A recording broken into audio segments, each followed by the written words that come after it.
Tôi và mẹ cùng sống lại. Đợi đến ngày tôi xuất giá, mẹ dứt khoát kéo tôi xuống khỏi xe hoa. Để đấy em gái thay tôi cưới lão góa vợ.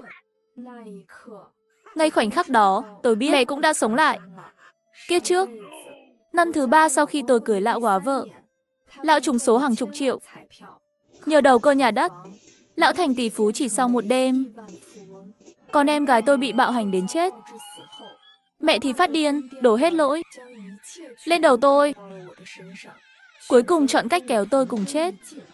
Còn kiếp này, mẹ nghĩ sống lại là có thể đảo ngược mọi thứ, để em gái hưởng cuộc sống hạnh phúc vốn là của tôi kiếp trước. Nhưng mẹ không biết rằng, lão góa vợ chỉ là con rối. Người trúng số là tôi. Người đứng đầu sóng ngọn gió cũng là tôi. Đang làm gì đây? Lâm Đào, nhà cô đổi ý rồi à? Lúc đó chúng ta đã thỏa thuận rõ ràng mà. 30 vạn sính lễ. Không thêm, không bớt một xu. Giờ nhà cô lại diễn trò gì đây hả? Tạ Quảng Khôn trơ mắt nhìn tôi đã lên xe hoa, bị mẹ tôi lôi tuột xuống. Gương mặt vốn cười tề tết lập tức xanh lè. Vì lão biết rõ mẹ tôi là người thế nào hơn ai hết. Chuyện đổi ý phút chót, đòi thêm tiền là mẹ tôi làm được lắm. Nhưng mẹ tôi chẳng màng lời lão nói. Mắt mẹ đỏ ngầu. Một tay túm chặt cánh tay tôi. Tay kia bắt đầu giật phăng áo cưới của tôi. Vừa kéo vừa hét, không cưới được. Con không cưới được. Doãn Thúy Hoa. Lúc đầu chẳng phải nói rõ một tay giao tiền, một tay giao người sao? Giờ cô làm thế này, chẳng qua là muốn thêm tiền phút chót. Tôi nói luôn, không có cửa đâu. 30 vạn sính lễ, thêm một xu cũng không có. Cô mà đổi ý. Giờ trả tiền lại đây. Tôi lập tức dẫn người đi ngay. Nghe Tạ Quảng Khôn đòi lại tiền. Em gái sinh đôi của tôi, Như Yên Đại Đế, đang đứng xem kịch hay bên cạnh liền hoảng hốt. Vì kiếp trước họ đã bàn tính kỹ. 30 vạn này sẽ là của hồi môn cho Như Yên Đại Đế. Không được, không được. Không thể trả sính lễ. Mẹ làm gì vậy hả? Con biết mẹ không nỡ để chị đi. Nhưng bao nhiêu họ hàng đang nhìn kìa. Mẹ mau đưa chị lên xe đi. Để nhà mình vui vẻ nào. Kéo họ hàng cười nhà ta đấy. Dưới sự khuyên nhủ của Như Yên Đại Đế, mẹ tôi buông tay đằng giữ cánh tay tôi ra. Như Yên Đại Đế còn tưởng lời mình nói đã có tác dụng. Đang định mừng thầm, thì chưa kịp nghĩ thêm, mẹ tôi đẩy luôn cô ta vào xe. Đóng sập cửa xe lại. Chị con không cưới được. Con cưới thay đi. Mẹ làm gì vậy?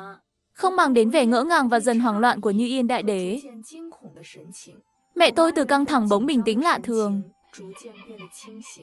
Mẹ chống chặt cửa xe, nhìn Như Yên Đại Đế đang đập cửa bên trong. Muốn xuống xe, mẹ dịu dàng cười an ủi. Ngoan nào, mẹ chỉ muốn tốt cho con. Mẹ làm vậy là vì con thôi. Cưới thay chị con đi nhé. Mẹ không bao giờ hại con đâu. Con rể, con gái lớn, nó không cưới nữa. Anh dẫn con gái út nhà tôi đi nhé.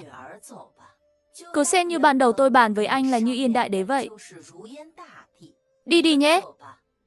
Tạ Quảng Khôn nhất thời chưa kịp phản ứng. Vì lão chưa từng nghĩ tới một chuyện tốt trời ban thế này lại rơi xuống đầu mình. Dù sao tôi và Như Yên Đại Đế là sinh đôi, nhưng cô ta lại xinh đẹp hơn tôi. Học vấn cũng cao hơn. Bình thường đám đàn ông theo đuổi cô ta, xếp hàng từ cửa nhà ra tận ngoài làng. Cưới được cô ta là chuyện nằm mơ cũng không dám. Mẹ, sao lại bắt con cưới lão Tạ Quảng Khôn này chứ? Mẹ đẩy con vào hố lửa thế sao nổi? Thả con xuống xe. Con không cưới, con không cưới. Cô chắc chắn giao em gái cho tôi chứ? Tôi không có thêm sính lễ cho cô đâu nhé. Con rể, tôi chọn anh vì con người anh, chứ đâu phải vì tiền anh. Chỉ cần sau này anh đối xử tốt với con bé. Tiền bạc gì, toàn chuyện ngoài lề. Tạ Quảng Khôn nhặt được món hời lớn. Dĩ nhiên sợ mẹ tôi đổi ý, chẳng thèm để tâm Như Yên Đại Đế kêu khóc thảm thiết. Lập tức bảo người khởi động xe rồi đi ngay. Xe phóng vút mất, nhìn cảnh ngăn chặn mọi thứ vừa rồi. Mẹ tôi vỗ tay cười đến nở hoa trên mặt. Quay sang thấy tôi đầy bụi bẩn, đang run lẩy bẩy. Mẹ bực bội lừa một cái. Đá tôi một phát, quát, đồ chết tiệt. Hôm nay là ngày vui của em mày, khóc cái gì mà khóc. Mày đã hưởng phúc cả đời rồi. Kiếp này đến lượt em mày hưởng. Nhanh thay áo ra cho tao. Ra phụ tiếp khách. Nói xong, mẹ đẩy tôi vào phòng. Khoảnh khắc cánh cửa phòng đóng lại. Trong căn phòng trống rỗng này, tôi run rẩy, ngẩng mặt lên. Trên mặt nào có chút buồn bã đâu. Chỉ toàn niềm vui sống lại. Và sự hạnh phúc vô bờ. Tối hôm đó, Như Yên đại đế tơi tả, khóc lóc chạy về nhà. Nhà Tạ Quảng Khôn ở làng bên. Cách nhà tôi gần nửa ngày đường. Chẳng biết Như Yên đại đế làm sao chạy về được. Về đến nơi còn đánh rơi mất một chiếc giày. Vừa vào cửa đã khóc òa lao vào lòng mẹ. Cô ta chất vấn, sao mẹ làm thế? Mẹ, tại sao chứ? Chẳng phải bảo để chị cưới sao? Sao ban ngày mẹ lại bắt con thay chị cưới đi? Chúng ta chẳng phải đã bàn.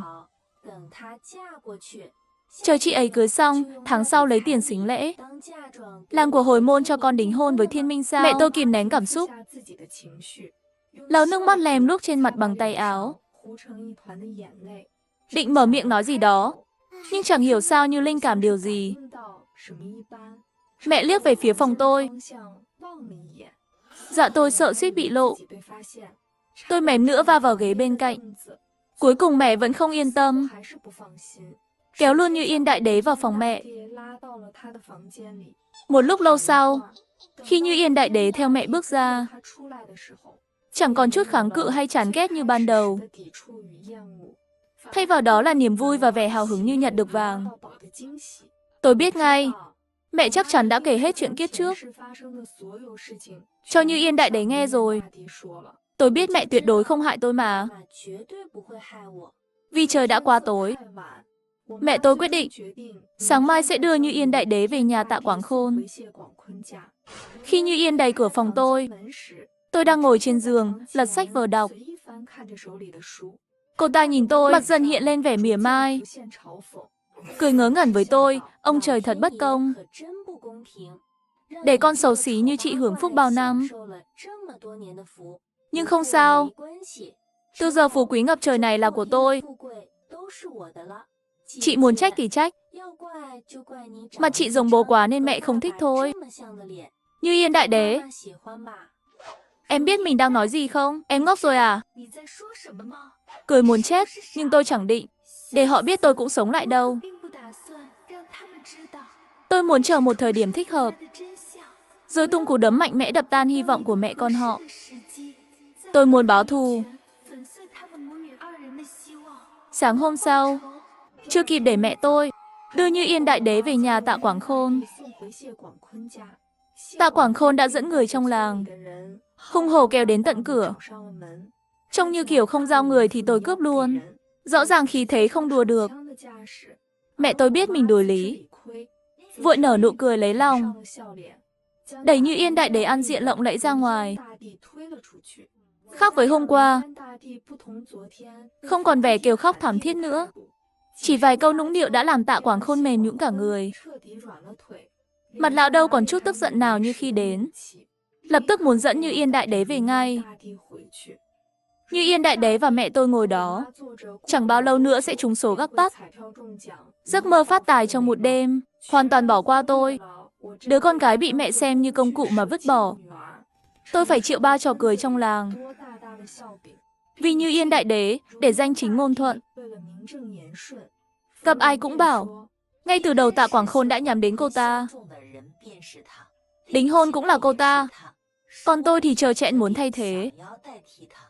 Bị lộ tẩy ngay tại chỗ. Thế là chuyện tôi định cướp hôn sự của em gái lan khắp hai làng. Danh tiếng tôi tụt dốc không phanh. Nhưng tôi chẳng muốn phá hỏng giấc mơ của họ. Ngày thứ hai sau khi Như Yên đại đế về thăm nhà, tôi đề nghị theo chị Anh Hoa nhà bên vào thành phố làm công nhân. Được thôi, không sao. Tốt nhất, đừng xuất hiện trước mặt Như Yên Đại Đế và Tạ Quảng Khôn. Tôi sao có thể không đồng ý chứ? Thời gian trôi qua nhanh lắm. Vào xưởng cùng chị Anh Hoa được nửa tháng. Tôi tính đúng ngày. Giờ nghỉ trưa, tôi chạy ù vào tiệm vé số ven đường, mua một tờ vé số. Cả đời này tôi sẽ không quên ngày hôm nay. Kiếp trước cũng chính ngày này. Tôi lần đầu bước vào tiệm vé số. Mua tờ vé đã thay đổi cả đời mình. Nhét tờ vé vào túi. Tôi quay lại xưởng. Nhưng vừa ngồi vào chỗ làm, đã nghe ngoài kia gọi tên tôi. Bảo có người tìm. Vừa bước ra khỏi xưởng, tôi thấy ngay một gã lấc cấc đứng ở cổng. Tóc nhuộm vàng huê. Đó chính là Vương Tư Thông, gã em rể phú nhị đại của tôi kiếp trước. Vương Tư Thông lao tới tát tôi một cái. Đồ rẻ rách. Mày dám không cưới lão quá vợ đó hả? Mẹ mày bảo vì mày sống chết không chịu cưới. Bất đắc dĩ mới để em mày thay mày. Mày đừng tưởng tao không biết mày nghĩ gì. Nghĩ em mày cưới lão quá vợ thì tao sẽ cưới mày hả? Mơ đi nhé. Mày tự soi gương xem. Mày là cái thứ gì đi? Con đòi thay em cưới tao. Mày bị điên à? Mày đi hỏi quanh 10 làng 8 thôn xem. Người đính hôn với Tạ Quảng Khôn từ đầu không phải tao, mà là em mày, Như Yên Đại Đế. Mày tưởng tao muốn cưới mày chắc? Mày ngon thì thử. Đổi tao với Như Yên Đại Đế lại đi. Mẹ tao nói rồi, Tạ Quảng Khôn sau này chắc chắn sẽ phát đạt kiếm bộn tiền.